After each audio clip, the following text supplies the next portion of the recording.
नमस्कार। हिंदी की पाठशाला यूट्यूब चैनल में आपका स्वागत है।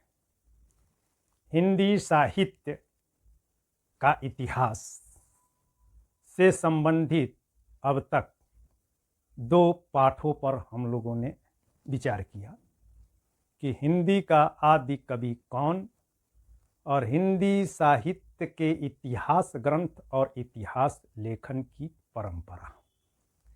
ये दोनों पाठ महत्वपूर्ण तो रहे ही, मगर जटिल और सर्वाधिक विवादित भी रहे और उबाऊ भी। मैं खुद उब गया तो आप भी अवश्य ही उबे ही होंगे। बावजूद आप लोगों ने उसे सहर्ष जो है स्वीकार ही नहीं किया, वरन पर्याप्त प्यार भी लुटाया। उसके लिए बहुत बहुत जो है आभार। आज का पाठ भी उबाऊ तो नहीं है, मगर विवादास्पद अवश्य ही है। और चूंकि विवादों के सुलझाने में तो थोड़ा समय लगता ही है, इसलिए यह भी थोड़ा लंबा हो सकता है। संक्षेप में भी मैं निकल सकता हूँ। बावजूद अपने प्रवेशिका वीडियो में ही मैं वादा आपसे कर चुका हूँ कि अधिकतम अंक लाने में आपको समर्थ बना सकूं, हिंदी भाषा और साहित्य की समझ पैदा कर सकूं, और मौलिक लेखन कैसे करेंगे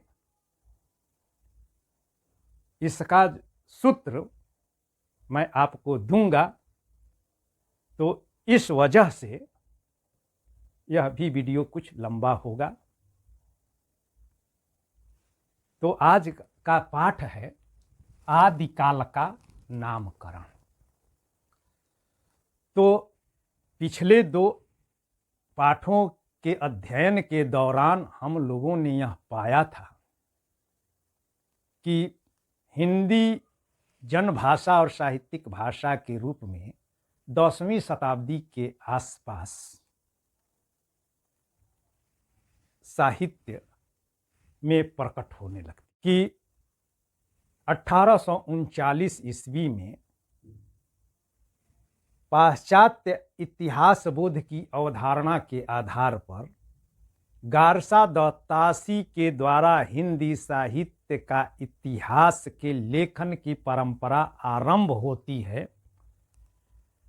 और वहाँ से शुरू होकर मौलवी करीमुद्दीन, शिव सिंह सेंगर, मिश्र Bandhu, Shyam Sundar Das, Edwin Greaves, A.V.K, Ram Naresh Tripathi, Ayodhya Singh Upadhyay, Hariaudh से होते हुए रामचंद्र शुक्ल के 1929 में प्रकाशित हिंदी साहित्य का इतिहास के साथ पूर्णता को प्राप्त करती है। और रामचंद्र शुक्ल का हिंदी साहित्य का इतिहास हिंदी साहित्य के इतिहास ग्रंथ लेखन की परंपरा का मेरुदंड, माइलस्टोन और प्रस्थान बिंदु बनता है। रामचंद्र शुक्ल ने अपने पूर्ववर्तियों के द्वारा रचे गए इतिहास ग्रंथों से पर्याप्त और प्रामाणिक सामग्री लेकर के जो अपना इतिहास ग्रंथ लिखा, वह इतिहास बोध की कसौटी पर भी वैज्ञानिक, तार्किक और विधेयवादी प्रथम इतिहास की उपाधि से विभूषित होता है। और रामचंद्र शुक्ल ने जो हिंदी साहित्य का इतिहास लिखा, तो पहले तो जो है अपने पूर्ववर्तियों के मान्यताओं, धारणाओं, विचारणाओं और उनके द्वारा प्रयुक्त स्रोतों और साक्ष्यों का अध्ययन वैज्ञानिक ढंग से करके हिंदी साहित्य का इतिहास लिखा और उसका काल विभाजन भी जो है किया और कालों का नामकरण भी किया। नाम को लेकर के हम लोग हमेशा जो है सुनते हैं कि नाम में क्या रखा है। नाम होता है अमीर चंद और होते हैं फकीर चंद। नाम होता है रूपमती और रूप से कोसों दूर। नाम हुआ मृग नयनी और एक आंख गायब। तो यह विशेष करके व्यक्ति के संदर्भ में तो यह जो है सही है, मगर व्यक्ति के अतिरिक्त घटनाओं, परिस्थितियों, उपकरणों के संबंध में नाम में क्या रखा है कि कहावत प्रासंगिक नहीं है। नाम से ही जो है पहचान मिलती है, उससे व्यक्तित्व, कर्तृत्व, स्वभाव, बर्ताव एवं प्रभाव का पता चलता है। तो रामचंद्र शुक्ल ने अपने इतिहास की भूमिका, अपने इतिहास ग्रंथ हिंदी साहित्य का इतिहास की भूमिका में ही नामकरण और इतिहास को परिभाषित करने के दौरान एक सूत्र दिया है। अगर उस सूत्र पर हम लोग जो है ध्यान दें तो उनके द्वारा जो नाम दिए गए हैं, अगर तर्क की कसौटी पर कसेंगे तो वे खरे उतरेंगे। और शुक्ल जी के बाद के जो इतिहासकार हुए, उन इतिहासकारों ने अपनी सारी शक्ति रामचंद्र शुक्ल के द्वारा सुझाए गए नामों पर ही जो है दर्ज कराई। और उसमें सर्वाधिक प्रहार उनके द्वारा हिंदी साहित्य के आरंभिक मिश्र बंधु वाला दिया गया नाम का यहाँ सूचक के रूप में मैं प्रयोग नहीं कर रहा हूँ, बल्कि हिंदी साहित्य के स्टार्टिंग के अर्थ में मैं कर रहा हूँ। तो आरंभिक काल का नाम उन्होंने आदि काल जो है सुझाया। काल के आधार पर वे हर एक काल का दो दो नाम जो है सुझाते हैं। क्यों? तो चूंकि वे विधेयवादी इतिहासकार हैं और विधेयवाद की जो है विशेषता है कि विधेयवाद में कार्य कारण परंपरा को नजर में रखते हुए तद्जुगिन सामाजिक, राजनीतिक, धार्मिक, सांप्रदायिक परिस्थितियों का अध्ययन करने के उपरांत घटना और घटित के बीच के अंतर संबंध को स्थापित करना होता है। तो रामचंद्र शुक्ल ने काल के आधार पर संवत 1275 से लेकर के 1375 तक के काल को आदि काल कहा। संवत 1250 से 1375 तक। अगर ईस्वी सन में इसको बदलें तो 993 से 1318। ये क्यों बदल रहा हूँ? क्योंकि जब इतिहास हम लोग जो है इसके इतिहास में जब जाएंगे उस समय ये काम आएगा। काल के आधार पर नाम आदि काल रखा और तद्जुगिन सामाजिक, आर्थिक, धार्मिक, राजनीतिक परिस्थितियों के आधार पर उन्होंने इस काल का एक दूसरा नाम जो है सुझाया, वीर गाथा काल।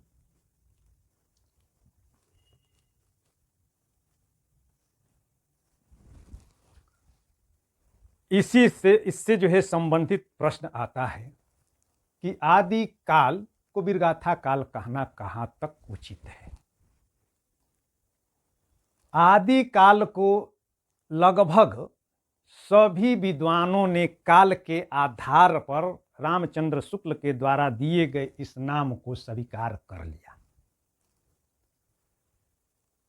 मगर प्रवृत्ति के आधार पर दिए गए नाम को सहर्ष जो है स्वीकार नहीं कर पाए, क्योंकि बाद के इतिहासकारों के अनुसार यह नाम जो है वीरगाथा काल सर्वस्पर्शी नहीं बन पाया। सर्वस्पर्शी का मतलब जो है जो भी उस काल की जो है परिस्थितियां थी, घटनाएं थी, उन सब का जो है यह स्पर्श नहीं कर पाता है। तो स्पर्श जो है करने के या कराने के चक्कर में इस काल के अनेक नाम जो है सुझाए गए।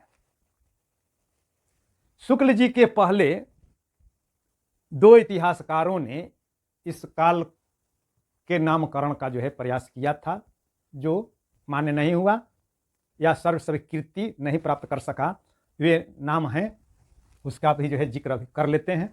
गिरियर्सन ने नाम इसका जो है आदिकाल का नाम सुझाया था चारण काल। 700 ईस्वी से वे जो है शुरू करते हैं गिरियर्सन। रचना का नाम पिछले वीडियो में पूरे इतिहासकारों की सूची में दे दिया हूं, the modern vernacular literature of Hindustan. और दूसरा नाम जो है आरंभिक काल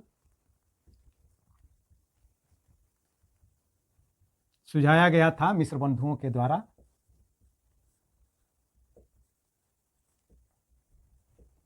मिस्र बंधुओं के बारे में बता ही चुका हूं कि ये 3 भाई थे, श्याम बिहारी मिश्र, सुखदेव बिहारी मिश्र और गणेश बिहारी मिश्र। तो आरंभिक काल, तो आरंभिक काल चूंकि शुक्ल जी के प्रेरणा स्रोत ये भी लोग रहे थे, तो आरंभिक काल को थोड़ा साहित्यिक बनाने के लिए रामचंद्र शुक्ल ने आदिकाल जो है नाम रखा। तो आरंभिक काल कहें या आदिकाल कहें, दोनों एक दूसरे के जो है पर्याय ही हैं। और आदिकाल आरंभिक काल की वनिस्वत ज्यादा परिष्कृत, साहित्यिक और स्पर्शी जो है रहा, इसलिए इस नाम पर जो है बहुत ध्यान नहीं दिया गया। मगर जो है चारण काल को लेकर के विवाद अब तक जो है बना हुआ है, और इनका समर्थन आगे चल करके जो शुक्ल जी के प्रवर्ती इतिहासकारों में से एक डॉक्टर राम कुमार वर्मा, जिन्होंने हिंदी साहित्य का आलोचनात्मक इतिहास लिखा, उन्होंने इस काल का समर्थन किया है। उन पर भी हम लोग जो है बात करेंगे, क्योंकि वे दो नाम सुझाए हैं, उस पर भी हम लोग जो है बात कर लेंगे। चारण काल का समर्थन राम कुमार वर्मा ने किया, मगर चारण काल को लेकर के यह तर्क दिया जाता है या दिया जा सकता है कि जिस रामचंद्र शुक्ल के इतिहास को में नामकरण को लेकर के, विशेष करके वीरगाथा काल को नाम को लेकर के यह कहा जाता है कि वह त्रिदोषों में से अव्याप्ति दोष से, त्रिदोष हैं अव्याप्ति, अतिव्याप्ति और असंभव दोष, यानी कि जिसमें जो है पूरे में से जो है कम का ही जो है सूचक हो, जैसे कि ये गोला है, इसमें से एक गोला, तो बस इतने का जो है सूचक, तो ये अव्याप्ति हुआ। और बस है इतना और वर्णन कर रहे हैं इतना, तो इसको अतिव्याप्ति, और जो है संभव ही नहीं हो सकता है, उसको असंभव दोष कहते हैं। तो यह जो है शुक्ल जी के जो है इतिहास ग्रंथ को लेकर के कहा जाता है कि अव्याप्ति दोष इसमें है, यानी कि वीरगाथा काल कहने से उस काल की जो है राजनैतिक परिस्थितियों का तो संकेत मिल जाता है, किंतु उस समय नाथों, सिद्धों और जैनियों के द्वारा जो साहित्य ग्रंथ जो है रचे जा रहे थे, उनकी सूचना वीरगाथा काल नहीं दे पाता है, इसलिए नाम वह जो है उचित नहीं है। तो चारण काल कैसे जो है उचित हो गया? सिर्फ जो है चारण ही जो है रचना नहीं कर रहे थे, चारणों के अलावे सामान्य जन भी कर रहे थे, सिद्धनाथ जैनी तो थे ही। तो चारण काल इस तरीके से अस्वीकृत हो गया। राम कुमार वर्मा पर इसी दरमियान जो है बात कर लें कि चारण काल के साथ उन्होंने एक और जो है नाम सुझा दिया था, संधि एवं चारण काल। दो दो नाम जोड़ करके उन्होंने किया, संधि एवं चारण काल, संधि काल और चारण काल। संधि यानी कि उनका मंतव्य यही रहा कि इस काल में अनेक विचारधाराओं के बीच की जो है संधि का जो है काल है। तो संधि इसमें जो है कहाँ है, पूरा जो है सामाजिक, राजनैतिक, धार्मिक और सांस्कृतिक दृष्टि से तो जो है भारत जो है खंड खंड में जो है बटा हुआ था।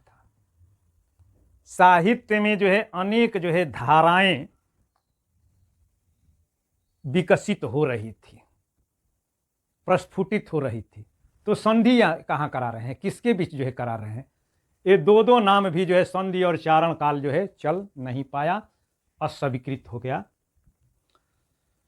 तो और उसके बाद जो है शुक्ल जी ने, क्योंकि ये दो ही रूप से आए, मूल रूप से आए, उसके बाद जो है एडविन ग्रीव्स ने भी जो है आरंभिक काल ही जो है कहा, और F.E.K ने हिस्ट्री ऑफ हिंदुस्तान हिंदी में इसका नाम जो है आरंभिक काल, स्टार्टिंग काल रखा है। तो रामचंद्र शुक्ल के वीर गाथा काल के नाम को लेकर के सबसे पहले चौंकाने वाला नाम दिया गया रमाशंकर शुक्ल रसाल के द्वारा। और रमाशंकर शुक्ल रसाल की रचना शुक्ल जी के हिंदी साहित्य के इतिहास के नाम से ही है, उसका भी नाम हिंदी साहित्य का इतिहास है, 1931 में आती है। और रामचंद्र शुक्ल के हिंदी साहित्य के इतिहास की अपेक्षा वह जो है लगभग तिगुने पृष्ठों से जो है युक्त होती है, और बहुत जो है वह जो है उसमें जो है तार्किक जो है व्याख्या भी जो है की गई है, बृहकाय जो है भूमिका भी दी गई है, और उसमें वे काल विभाजन करते हैं, काल के आधार पर भी और प्रवृत्ति के आधार पर भी। तो काल के आधार पर इसका नाम रखते हैं वे अंधकाल, अंधकाल, और प्रवृत्ति कहिए या विशेषता कहिए, उसका नाम वे रखते हैं बाल्यावस्था। बाल्यावस्था नाम रखने का जो है कारण रसाल जी, रमाशंकर शुक्ल रसाल, कि उन्होंने साहित्य को व्यक्ति का प्रतीक बना करके काल का विभाजन किया। यह अंधकाल यानी कि अंधकाल है। अंध क्या? अंधकार की आंख का जो है अंधा काल, यह जो है अंधकाल तो है नहीं, क्योंकि वह तो जो है संघर्षों का युग है, और जीवन तो एक संघर्ष ही है। तो संघर्ष के युग को अंधकाल क्यों कैसे कह सकते हैं? वैसे ही बाल्यावस्था को लेकर के इनके नाम, इस पर आपत्ति दर्शाई गई और लोगों ने माखौल उड़ाया कि दूसरे काल का नाम इन्होंने रखा किशोरावस्था, तीसरा नाम किशोरावस्था, युवावस्था। तो आलोचकों ने जो है माखौल उड़ाते हुए कहा कि जो है रसाल जी को यह भी जो है बताना चाहिए कि इसकी जो है प्रौढ़ावस्था, वृद्धावस्था और मरणावस्था जो है कब आएगी। या नाम जो है मजाक में ही जो है उड़ गया। इसके बाद सबसे प्रखर विरोध आचार्य हजारी प्रसाद द्विवेदी का इस काल के नाम को लेकर के आया, और उन्होंने आदि काल की भूमिका और हिंदी साहित्य उद्भव और विकास में पर्याप्त तर्क देते हुए इस काल का नाम, काल के आधार पर दिए गए रामचंद्र शुक्ल के नाम आदि काल को तो स्वीकार कर लिया,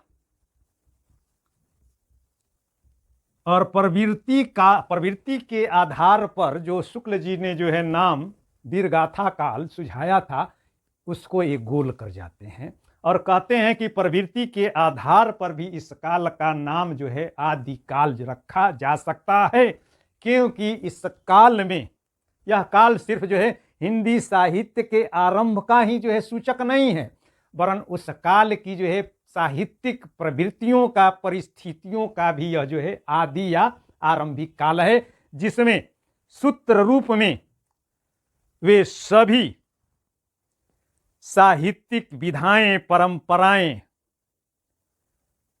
निर्मितियां जन्म लेती है, जिनके ऊपर या जिसके आधार पर हिंदी साहित्य का महल खड़ा होता है। तो आदिकाल काल के आधार पर भी और प्रवृत्ति के आधार पर भी नाम रखते हैं हजारी प्रसाद द्विवेदी।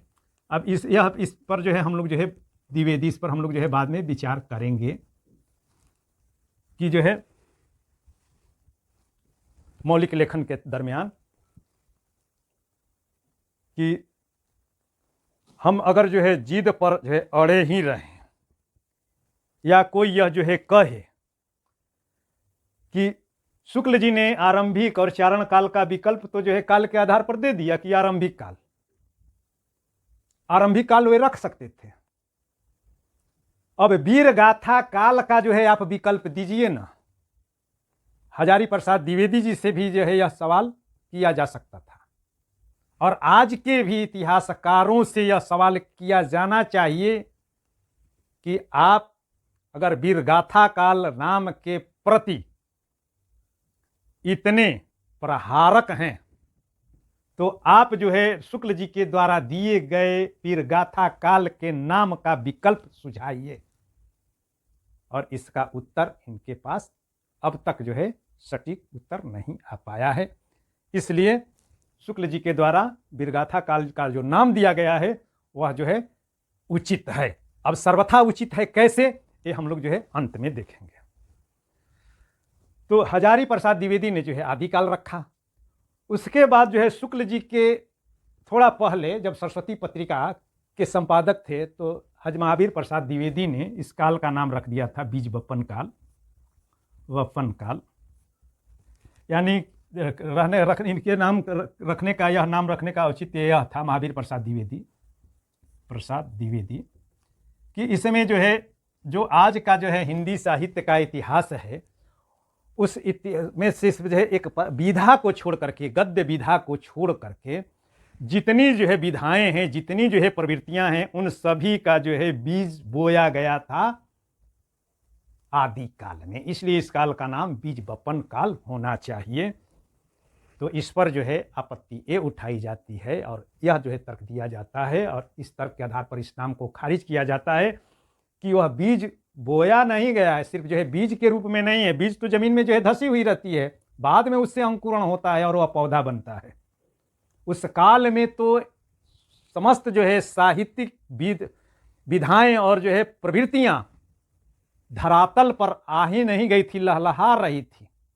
उसमें जो है फल बाद में जो है निकला, विद्यापति के बाद में शुरू हुआ भक्ति काल, आदि काल के उत्तरार्ध में, और भक्ति काल से शुरू होकर के जो अब तक जो है चल रहा है। तो यह नाम भी जो है खारिज हो गया। उसके बाद नाम जो है रखने में नाम आता है राहुल सांकृत्यायन का। उन्होंने जो है अपने पुरातात्विक निबंध में, उन्होंने एक निबंधों का संग्रह है पुरातात्विक निबंध, पुरातात्विक निबंध में इस काल का नाम रखा सिद्ध सामंत काल, राहुल सांकृत्यायन, पुरातात्विक निबंध में। और हिंदी काव्यधारा में बहुत जो है गंभीर अध्ययन करने के बाद तो इस नाम को लेकर के जो है ये आपत्ति जो है दर्शाई जाती है कि सिद्ध ही रचना नहीं कर रहे थे। सिद्ध तो जो है रचनाकारों में से जो है सिद्धों का जो है जिक्र तो हो जाता है, मगर जो है नाथपंथियों का, जैनियों का जो है इसमें कोई जिक्र नहीं है। और साथ ही उधर से जो दक्षिण भारत से जो भक्ति की जो है धारा निकली थी 10वीं शताब्दी में जो है इधर उत्तर भारत में हिंदी पट्टी में आती है, और इधर मिथिला की अमराइयों में विद्यापति हर विधाओं में एक जो है पूर्णता को प्राप्त जो है रचनाएं कर रहे हैं, उनका भी उल्लेख नहीं है। सामंत सही है कि जो है सामंत जो है रचना करवा रहे थे, मगर रचना तो ये कर नहीं रहे थे। तो इस तरीके से दोनों नाम मिल करके भी उस काल की जो है साहित्यिक प्रवृत्ति के और परिस्थितियों का द्योतन नहीं करा पाते हैं, इसलिए यह नाम भी अस्वीकृत हो गया। इसके बाद जो है अगला नाम जो है आता है कमल कुल श्रेष्ठ का, और उन्होंने इस काल का नाम रखा अंधकार काल। अंधकार काल एक तरफ हम लोग जो है कह रहे हैं कि जो है, और सभी जो है विद्वान और इतिहासकार यह जो है कह रहे हैं कि समस्त जो है साहित्यिक प्रविधियों का, विधाओं का यह जो है आरंभिक काल है। तो अंधकार काल कहाँ से आ गया?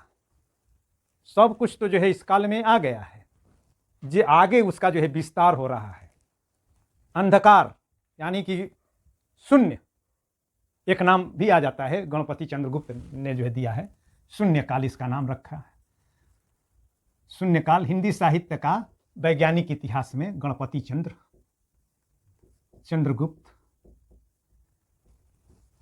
और वैज्ञानिक इतिहास और विज्ञान की इसमें जो है इन्होंने जो है टंगड़ी जो है तोड़ दी है कि जो है इस काल का नाम जो है शून्य काल। शून्य का मतलब जो है वहीं जो है अंधकार, कुछ नहीं, यह नाम भी जो है प्रचलित नहीं हो पाया। एक नाम और आता है मोहन अवस्थी के द्वारा दिया हुआ नाम आधार काल, यानी कि जो है यहाँ पर जो है आधार जो है आधार काल। मोहन अवस्थी चौकाता जरूर है, और आधार यह जो है चूंकि वीरगाथा काल या आदि काल में जो रचनाएं रची गई, उन्हीं के आधार पर आगे हिंदी साहित्य का इतिहास जो है विस्तार पाता है। मगर आधार की जहाँ तक बात है, तो आदि काल के उपलब्ध जो ग्रंथ हैं, और जैसी जो है जिस वीरता का जो है वर्णन है, जो रासो ग्रंथ की जो परंपरा का वह जो है आरंभ ही नहीं, एक तरह से जो है पूर्णता का वह जो है काल है, उसका तो ये द्योतक है ही नहीं। तो इसलिए यह नाम भी जो है चल नहीं पाया। एक और है नाम आता है संक्रमण काल। संक्रमण काल यानी कि जो है यह जो है संक्रमण का काल है, संक्रमण हो रहा है। उसके पहले हो रहा था 993 ईस्वी से, तो यह काल जो है संक्रमण का नहीं, जो है आधिपत्य का काल, और आधिपत्य के लिए जो है संघर्ष का, और स्वयं को बचाने के लिए युद्ध का काल हो जाता बनता है।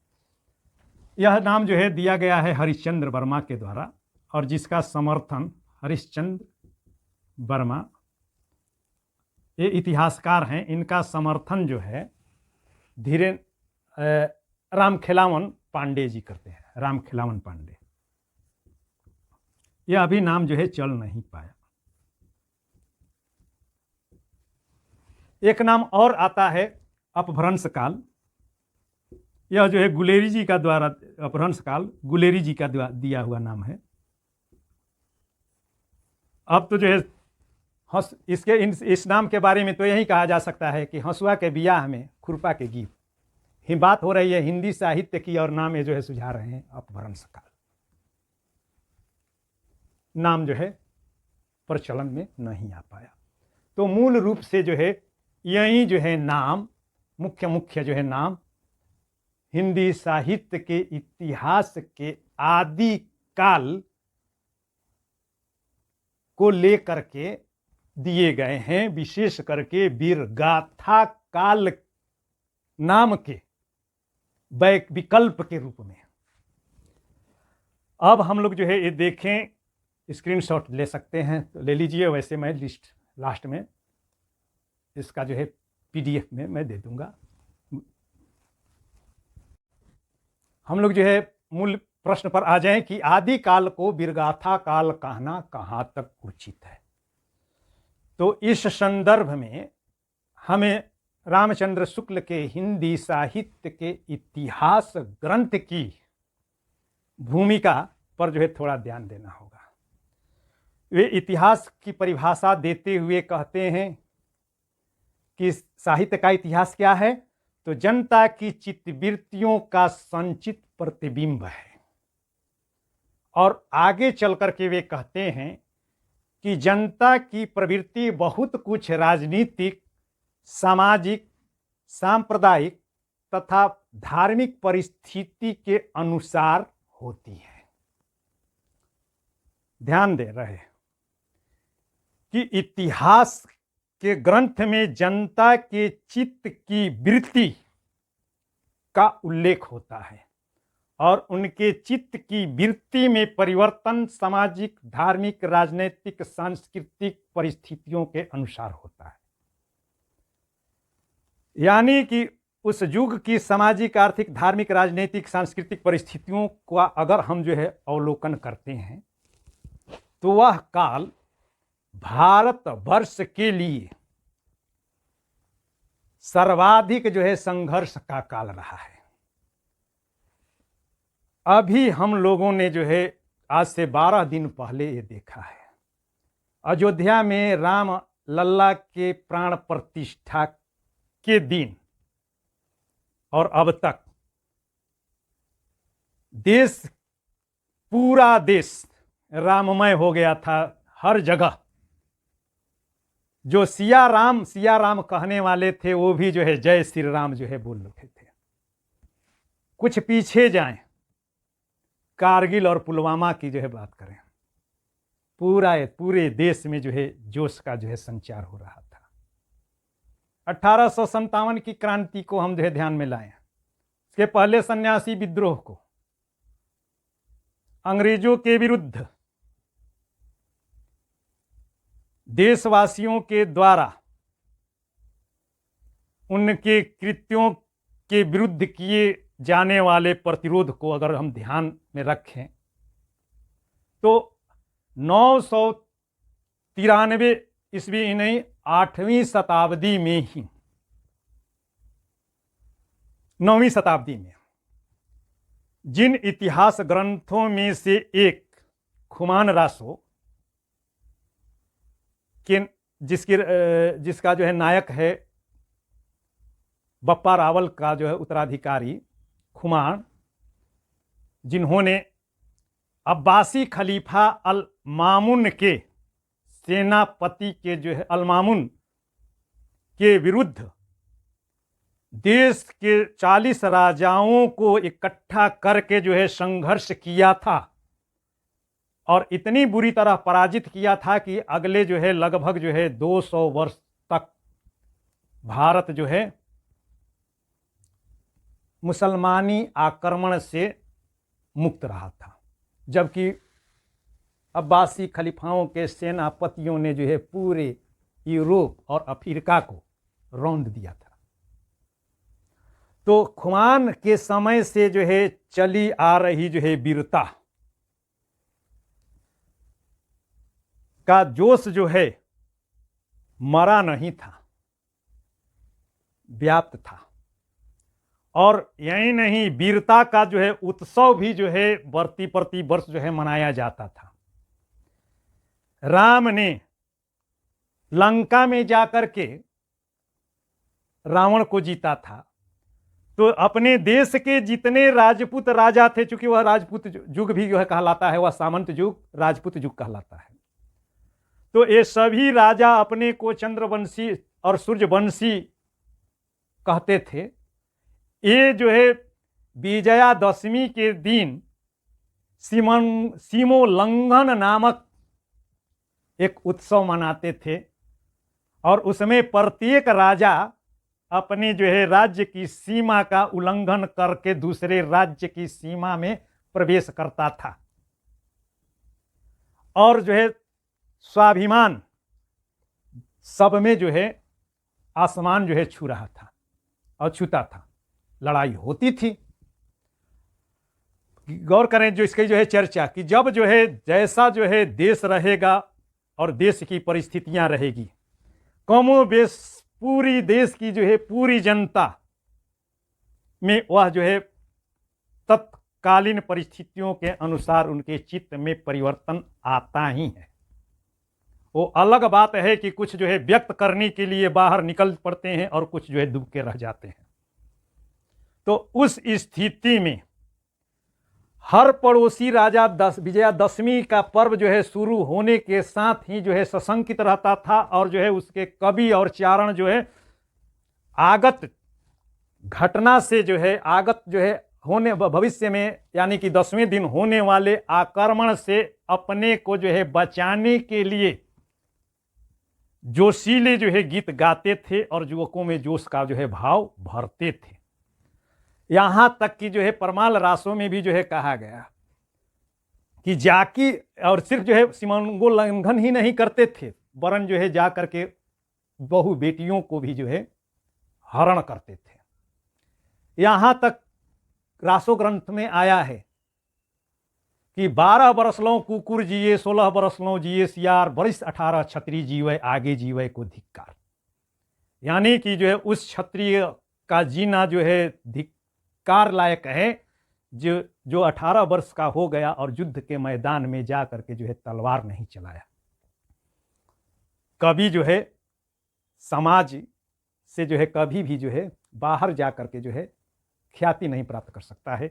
युद्ध का जो है माहौल था उस और युद्ध के लिए जो है वीरता चाहिए। रामचंद्र शुक्ल ने उस काल का नाम वीरगाथा काल रखा। और फिर थोड़ा और आगे बढ़ते हैं तो 993 ईस्वी में हिंदी साहित्य के इतिहास का आरंभ जो है शुक्ल जी मानते हैं और ठीक उसके जो है 5-6 वर्ष के बाद में महमूद गजनी का शासक बनता है और महमूद गजनवी 1001 से जो है आक्रमण जो है शुरू करता है तो मरते दम तक वह जो है भारत पर जो है 18 जो है आक्रमण करता है। 17वें आक्रमण 1025 में जो है आ करके वह जो है सोमनाथ के मंदिर को तहस नहस ही नहीं करता है वरन वह जो है अपने आप को सच्चा मुसलमान जो है घोषित करने के लिए प्रमाणित करने के लिए वह बुत सिक्कन की उपाधि भी जो है धारण करता है। बुत सिक्कन का मतलब जो होता है मूर्ति विध्वंसक। वह आता है और मंदिरों को लूट करके ले जाता है। देवी देवताओं जो कि रत्न जवाहरातों से जो है जड़े हुए थे उन मूर्तियों को जो है तोड़ करके रत्न जवाहरात ले करके जाता ही नहीं जाता है, उन मूर्तियों को भी गधे और जो है ऊंटों पर लाद करके जो है ले जाता है और जा करके गजनी की अपने राजमहल की जो है सीढ़ियों में जो है चिनवा देता है। उसके बाद फिर इतने जो है आक्रमण के बाद जो है राजा जो है वहां उधर से तो दुबके रहे मगर आपस में जो है लड़ते रहे और लड़ाई का अब जो है एक और भी जो है बिंदु जो है मिल जाता है परमाल रासों में है कि जाकी बिटिया देखी सुंदरता धाई धरे हथियार। यानी कि जो है बेटी बहुत सुंदर देखे और जो है हथियार लेकर के जो है चल पड़े और इसी हथियार और जो है हरण के कारण ही जयचंद्र का जो है सहयोग और समर्थन पा करके अपने 7वें आक्रमण में मोहम्मद गोरी ने 1192 में तराइन के द्वितीय युद्ध में भारत पर जो है विजय प्राप्त कर लेता है और तब से राजपुताना के राजा अपने अस्तित्व को बचाने के लिए अपनी बहु बेटियों की इज्जत आबरू बचाने के लिए, चूंकि मुसलमान सिर्फ राज्य ही नहीं हड़प रहे थे वरन जो है बहु बेटियों को भी जो है हड़प रहे थे, तो बचाने के लिए पूरे जो है भारतीय जो है समाज में संघर्ष का जो है माहौल था और संघर्ष के लिए वीरता जो है अनिवार्य है। और वह मोहम्मद गोरी से जो है शुरू हुआ संघर्ष 1947 तक जो है चलते रहा, अनेक रूपों में, आज भी जो है चल रहा है। जा करके रुकता है 1320 में। रामचंद्र शुक्ल, देखिए ध्यान दिया जाए कि 1318 रखते हैं। 1320 में अलाउद्दीन की जो है मृत्यु के बाद अलाउद्दीन जो है दिल्ली सल्तनत का सबसे जो है शक्तिशाली शासक बनता है और वह जो है पूरे भारत को उत्तर से दक्षिण तक जो है रौंद देता है। उसके जो है आक्रमणों का जो है विवरण जो है हमीर रासो और पद्मावती में जो है मिलता है। हमीर रासो में हमीर देव की जो है राणा हमीर की, और पद्मावती में चित्तौड़ के राजा रत्नसेन के जो है पराभव का जो है और उनके जो है जोश खरोश का जो है वर्णन है। तो उसके बाद समस्त जो है सत्ता के जो केंद्राधीश थे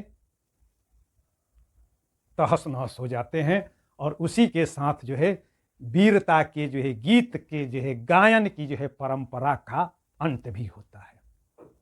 तो इस तरह रामचंद्र शुक्ल ने जो है प्रवृत्ति के आधार पर या विशेषता के आधार पर जो नाम सुझाया वह जो है तदयुगीन सामाजिक राजनीतिक परिस्थितियों, राजनीतिक और सांप्रदायिक परिस्थितियों के अनुरूप तो है ही, साथ ही साथ उनको उस काल की जो सामग्री उपलब्ध हुई थी उस सामग्री के आधार पर ही उन्होंने यह जो है नामकरण रखा, नाम दिया वीरगाथा का। संभव है उनको सिर्फ 12 रचनाएं मिल पाई थी। पृथ्वीराज रासो, खुमान रासो, हमीर रासो, परमाल रासो, विजयपाल रासो, विशलदेव रासो, जयचंद प्रकाश, जय मयंक, जस चंद्रिका, कीर्तिलता, कीर्ति पताका, विद्यापति की पदावली और अमीर खुसरो की पहेलियां। इसमें से सिर्फ जो है 3 रचनाएं, विशलदेव रासो जो कि विरह काव्य है और अमीर खुसरो की पहेलियां और मुकरियां और 2 सुखने नीति रीति की और जो है पाखंड और विडंबनाओं से संबंधित दोहे रूप में है, और विद्यापति की पदावली जिसमें वो सब कुछ है, वो सब काव्य के सारे काव्य के रूप हैं जिस पर आगे चल करके हिंदी साहित्य के इतिहास का महल खड़ा होता है, वो सब कुछ है। इन्हीं 3 रचनाओं में वीरता का वर्णन नहीं है, अन्यथा सभी रचनाओं में जो है वीर रस का जो है वर्णन है। यहाँ तक कि विद्यापति भी जो है अपने आश्रयदाता शिव सिंह और उनके पुत्र कीर्ति सिंह के बारे में कीर्तिलता और कीर्ति पताका में जो है चारण गान करते हैं। तो जो रचनाएं उनको उपलब्ध हुई उन्हीं रचनाओं के आधार पर उन्होंने नाम रखा, यानी कि 12 में से जो है 9 रचनाओं में जो है वीर रस से संबंधित, वीर रस से ओतप्रोत रचनाएं मिल रही हैं, जो कि पूरी तरह से जो है लगभग पूरी तरह से जो है देश भाषा में रचना है, प्राकृत और अपभ्रंश से जो है मुक्त रचना है, हिंदी की रचना है। तो उन्होंने जो है प्राप्त प्रमाणों के आधार पर वीर गाथा काल नाम रखा, तो कौन सा जो है गुनाह कर दिया। तो इस भांति, और साथ ही साथ वे यह भी जो है अपनी सफाई भी दे देते हैं कि कालों के नामकरण का आधार रचनाओं की विशेष प्रवृत्ति के आधार पर किया गया है, यानी कि जो विशेष प्रवृत्ति यही है कि जो है 10-12 में से जो है 9 रचनाओं में वीरगाथा का वर्णन है। आगे वे कहते हैं कि पर यह न समझना चाहिए कि अन्य किसी प्रकार की जो है रचनाएं होती ही नहीं थी, रचनाएं और भी हो रही थी, मगर जो उपलब्ध हुआ उसमें जो है वीरगाथा काल की रचनाएं ही ज्यादा है। आगे वे और कहते हैं, और यह भी नहीं समझना चाहिए कि अन्य प्रकार की रचनाएं जो है मात्रा में सब मिलाकर के जो विशेष रचना, विशेष काल नाम दिया गया है, उस प्रवृत्ति की सूचक रचनाओं के बराबर नहीं हो। यानी कि जो है संख्या में अधिक हो सकती है अगर सभी जो है जोड़ दिए जाएं, नाथपंथियों के, सिद्धों के, अपभ्रंश के जो है अपभ्रंश की रचनाओं के नाम जो है सब जोड़ दिए जाएं, जो कि उनके समय में तो नहीं मिला था। मिला तो उनका जो है उन्होंने जो है फुटकर में जो है उल्लेख कर भी दिया है, मगर जो है धार्मिक अधार्मिक को आधार बना करके, चूंकि जब साहित्यिकता की जब बात होगी, प्रामाणिकता की बात होगी, तो साहित्यिक रचनाओं को ही जो है आधार बनाना पड़ेगा, नामकरण का आधार। और रहा सवाल की जो है संदिग्धता और प्रामाणिकता का, तो चूंकि रचनाएं संदिग्ध हो सकती हैं, मगर उन रचनाओं के जो नायक हैं, परमाल रासों के जो है राजा भोज, खुमान रासों के खुमान, विशलदेव रासों के विशलदेव और राजा भोज, हमीर रासों के हमीर, पृथ्वीराज रासों के पृथ्वीराज चौहान, जयचंद्र प्रकाश के जयचंद्र, यद्यपि जयचंद्र प्रकाश और जयमेंग चंद्रिका रचना मिली नहीं है, सिर्फ उसका उल्लेख मिला है। तो ये राजा तो हैं और ये इतिहास सम्मत हैं। तो इतिहास में ये राजा हैं, उन्होंने जो है देश में अपने अस्तित्व के लिए ही सही, वो अलग बात है कि उनमें राष्ट्रीय चेतना नहीं थी, क्षेत्र विशेष तक वे सिमटे हुए थे, मगर उनकी उपस्थिति तो है और वे संघर्षशील तो हैं और वे वीरत्व का प्रदर्शन तो कर रहे हैं। वो अलग बात है कि रण क्षेत्र में कम, हरम में जो है ज्यादा अपनी जो है वीरता दिखाए हैं, मगर राजा हैं। तो राजनैतिक परिस्थितियां वीरगाथा काव्य रचने के अनुकूल है, इसलिए इस काल का नाम वीरगाथा काल राजनैतिक परिस्थिति के आधार पर, सामाजिक परिस्थिति के आधार पर उचित है और साहित्यिकता के आधार पर भी यह नाम उचित है।